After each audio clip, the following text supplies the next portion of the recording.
مولانا ثناء الله پانی پتی رحمت الله علیه لیکلی دي د یمحو الله ما یشاء په ضمن کې قران کې یو آیات راځي یمحو الله ما یشاء الله چې وغواړي نو د چالي کله تقدیر محو کی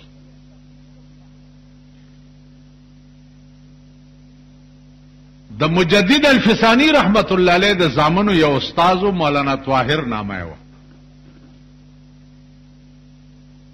تفسیر مظهری کې دا ځای وګورئ مجدد الفسانی رحمت الله علیه په مراقبه کې ناستو په لوح محفوظ نظر پریوت الته چې ولیدنو دا د زامنو استاد چې مولانا طاهر دا شقی لیکل شوی شقی معنی بدبخت ازلی بدبخت مجدد الفسانی رحمت الله علیه ډیر خپش چې دا سړی زما د زامنو استاد دی او دا خو ډیره بده خبره ده ډیر لوی عالم دی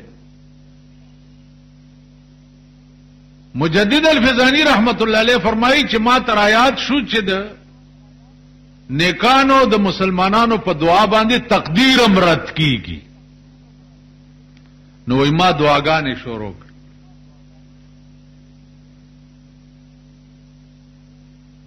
لکه دا ڈاکٹر اقبال شعر دے چې نگاہ مرد مومن سے بدل جاتی ہے تقدیر د مرد مومن نگاہ چی نو پاغي تقدیرم بدل شي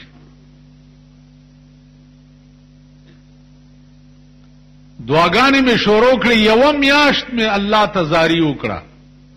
چې خدای دا مولانا طاهر باندې رحم وکړه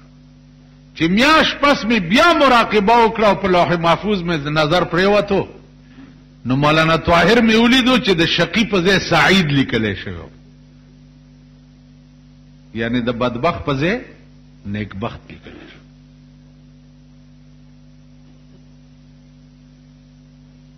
هغه خلق عنقاش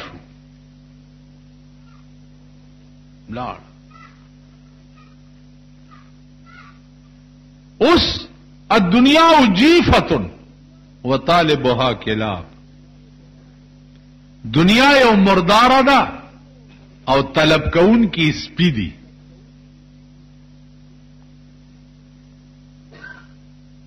اوس چونکه ټول اهلی دنیا شو نو چې ټول اهلی دنیا شو نو مولانا روم پی او غاټ بم غرزول چې اهل دنیا چو سگے دیوانا ان اہل دنیا چون سگے دیوانہ ان گوش شو ازی چو بس بیگانہ ان نو عزیزانو دا زتا است ایمانی ویما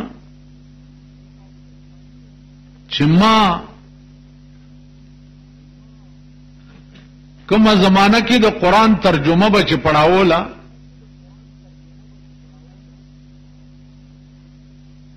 نو ما دا څومره تفاسیر چې مشهور دي دې کې یو داسې نو چې ما به په نکاتو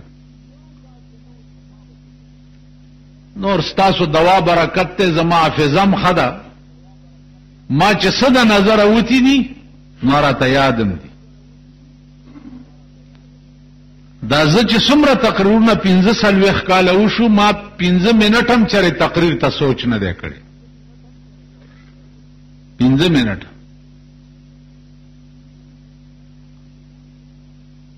نو عزیزانو داسې لفظ نشتا او داسې مشکل نشته چې ما دا غي تحت پکې ځان رسول نه دی چې څومره زما وس کېده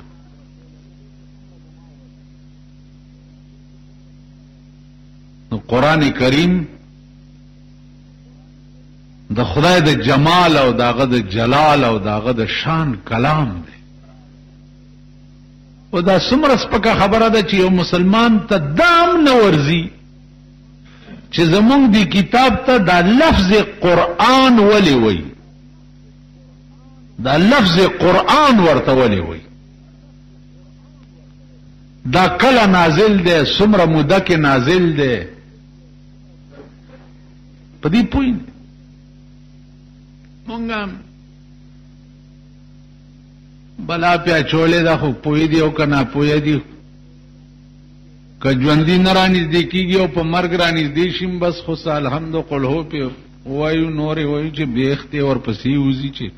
هر څه ورسره کېږي.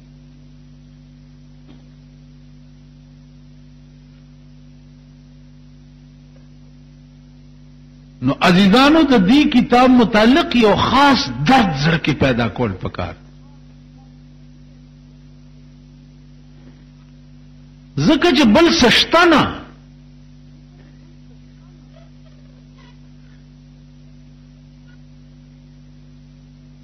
طالب بناستی چرتا عزیزانو ما چې دې سورت ته سورت فاتحه وایي.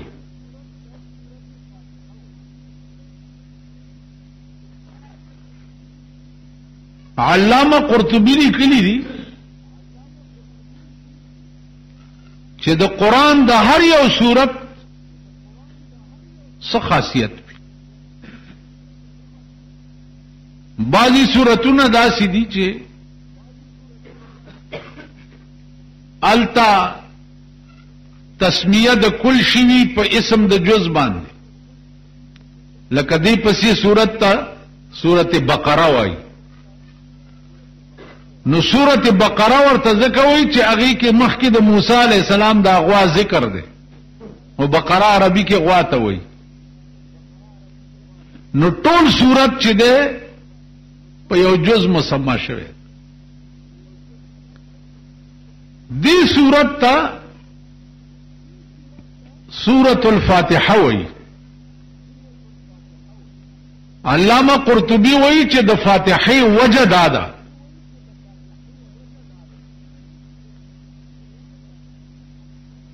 چې یا خو دې ته فاتحه ځکه وایي چې په دې افتتاح د منځ کېږي. منځ چې دی هغه په دې صورت باندې شروع کېږي.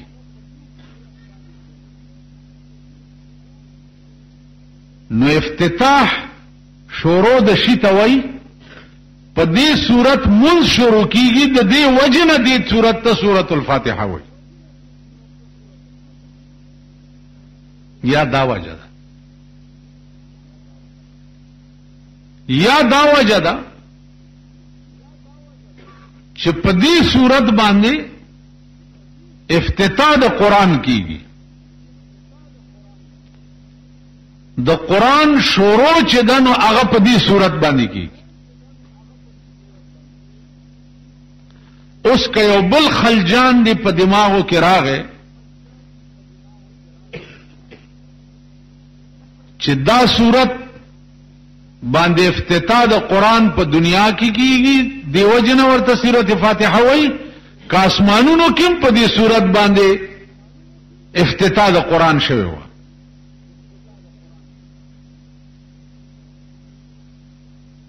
دې ته لږ وخت کېږي. عزیزانو د قرآن کریم دو قسمه ترتیب دی.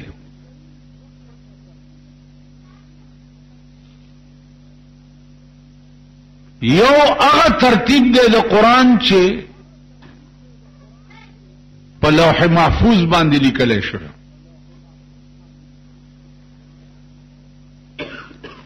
او یو هغه ترتیب د قرآن د نزول دی. نزول د قرآن چې کوم دی هغه مختلف شوی دی، کلمه کلمه، آیات آیات، سورت سورت وغیرہ وغیرہ. دا په 23 کاله کې نازل شوی دی. 23 کاله کې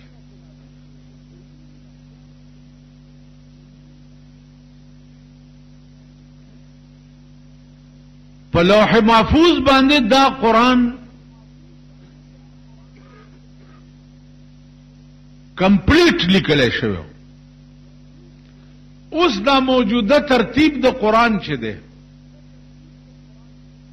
دا هغه ترتیب دی چې کوم ترتیب باندې دا قران په لوح محفوظ لیکل شوی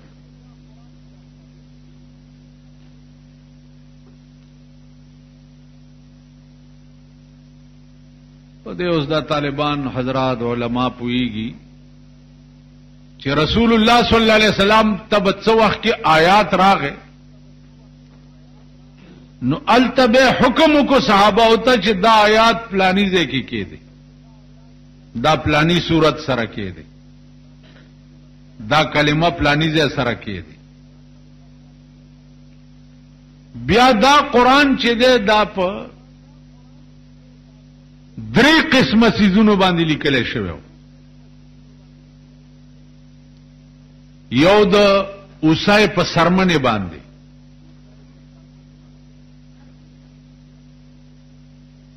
یو د قجورو په پانو باندې یو د اوخ په دې کوب کې یو پلن اډو کې په هغه باندې قران کریم بچ نازلې ده نو هغه زمانہ کې کاغذ وغیرہ خو نو په دې درې قسمه سيزونو باندې د قران د الفاظو کتابت وکړه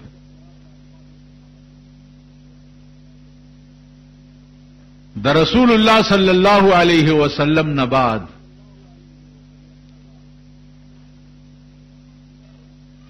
چې څو وخت کې د قران لا د کتاب شکل ورکړی کېده د صدیق اکبر په زمانہ کې نو دا په هغه ترتیب باندې ورکړل شوی دی چې کوم ترتیب په لوح محفوظ لیکل اوس تاسو بداوی چې دغه وخت کې لوح محفوظ چا تخکارې ده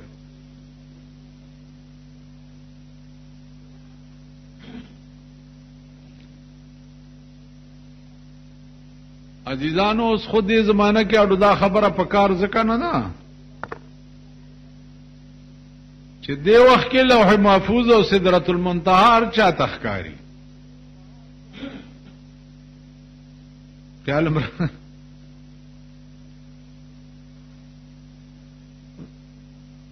زکه خو لغوندې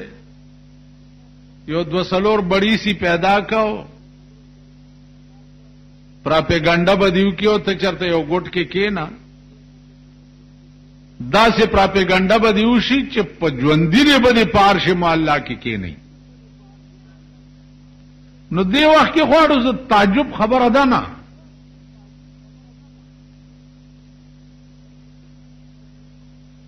او دا اورېدو درته نو هم ز خپل لیدو خبرې درته کوم چې زه یو بزرگ تا ورغله ومنو مونږ ناس تو هغه لګلیټ راوته د کوټې نه ما ورته چې حضرت مونږ هډیر وخت تیر کو ما ته وی چې زلک مصروف ما خدای سره مې په ټلیفون خبرې کولې نه ما ته ویلیا سره اوسم ژوند دی ډېر مریدان دي بزرگ دی نو نن سبا بزرګی څه دی یو خزه ته چاوي د ګډا چل درځي